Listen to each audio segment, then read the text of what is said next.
Good time of the day, and today I want to share with you the thoughts and ideas of a true Star Wars fan regarding Star Wars Outlaws from Ubisoft. And let's start by saying that the game certainly is unique and gives off the vibes of Grand Theft Auto 5, but in space. So from everything that we've seen and was showcased to us so far, I can already tell that the game will become a major controversy among the Star Wars fans. And to start off, let's talk about the MC and the main character of the game.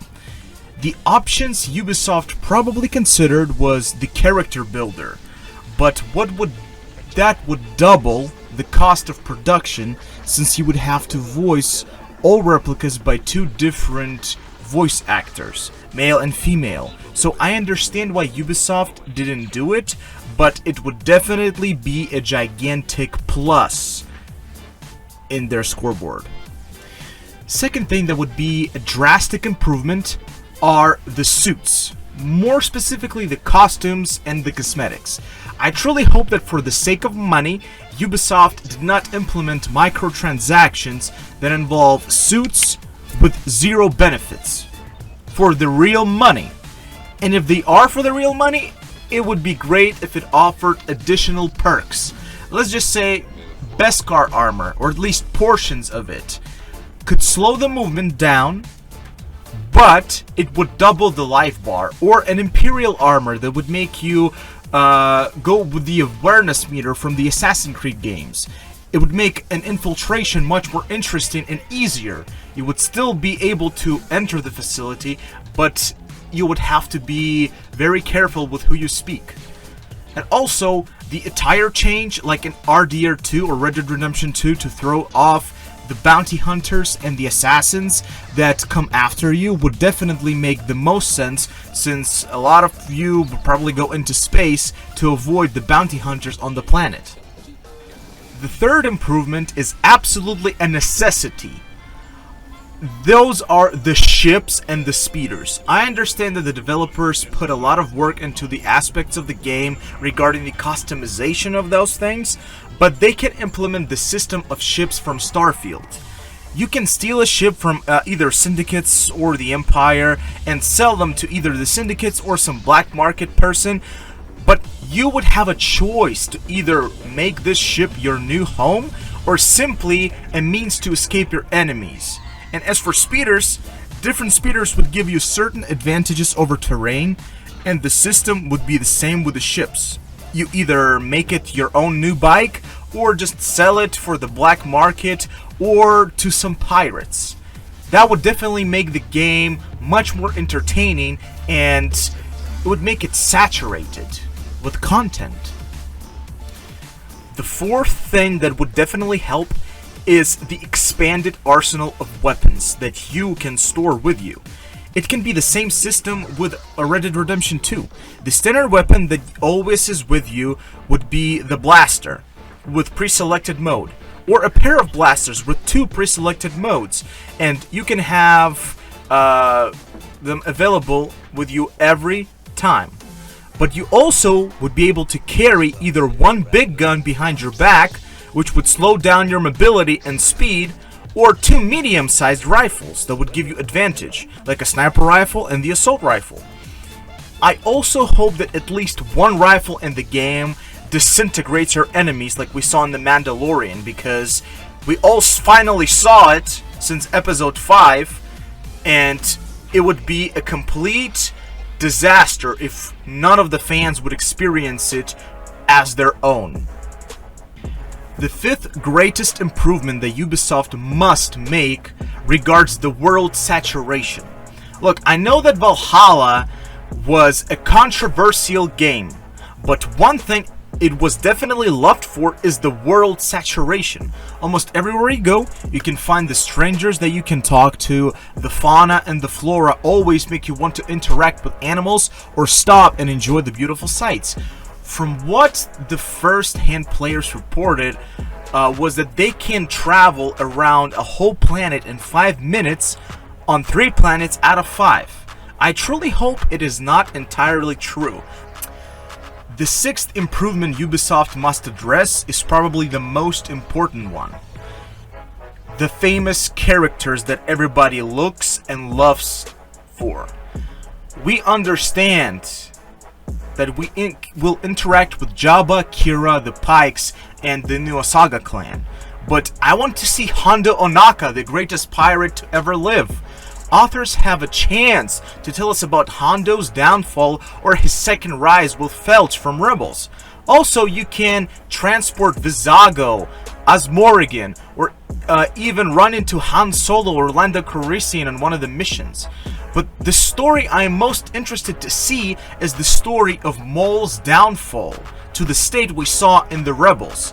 In comics, Kira is now openly in conflict with the Empire, but Maul, who was always trying to secure the underworld, will never agree to openly fight the Empire.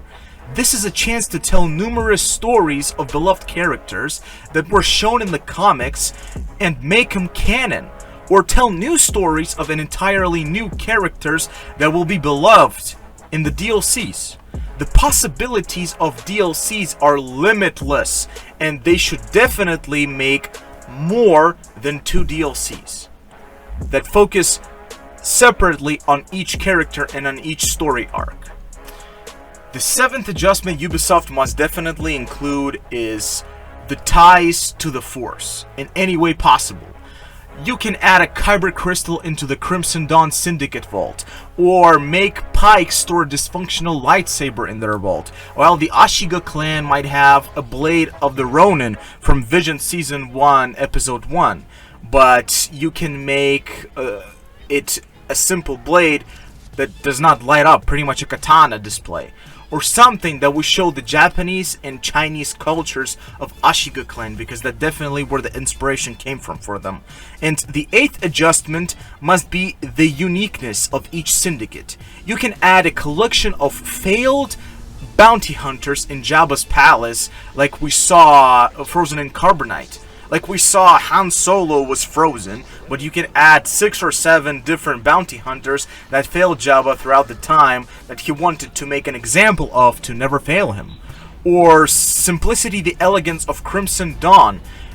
As stated before, make the Ashiga clan resemble Chinese and Japanese cultures, and Pikes must be the dark place, but with lots of royal-like structures, because we all saw their home planet and how they always cowered in a dark environment, but in a royal palace. Same with Tatooine and the Pikes that we saw in the Book of Boba Fett. We never really saw their hideout, but it was dark, and it resembled some piece of their royalty or some piece that they want to flex or flash to the other syndicates to represent their status. The 9th adjustment must be a multi-file save system, because one autosave is definitely not working. Sometimes you get into a certain point in the game where you wish you would make that specific decision, but you cannot. That's why a lot of games nowadays are facing those troubles. I understand that the developers want us to think before we do anything and make every choice count, but the ability to simply go back a couple of saves and reinspect the system, or reinspect the certain facility to make sure that you collect all the loot from that facility would definitely be a beneficial thing. And the final adjustment must be the rebellion. You will definitely do the syndicate bidding, but rare contracts with the rebellion should be a must.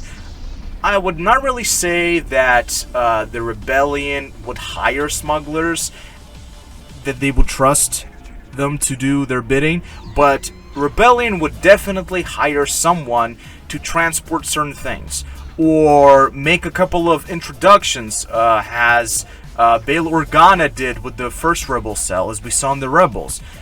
Tie it to Star Wars in the most way possible, not just by a couple of characters that will reappear, but deeply tie it in so that it becomes the functional part of the Star Wars universe, and like the Jedi games, Survivor and Fallen Order.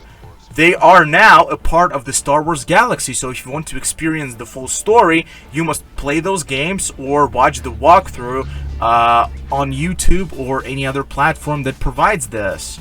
So make sure you tie your game to the Star Wars world as much as possible, to each and every fraction that you can.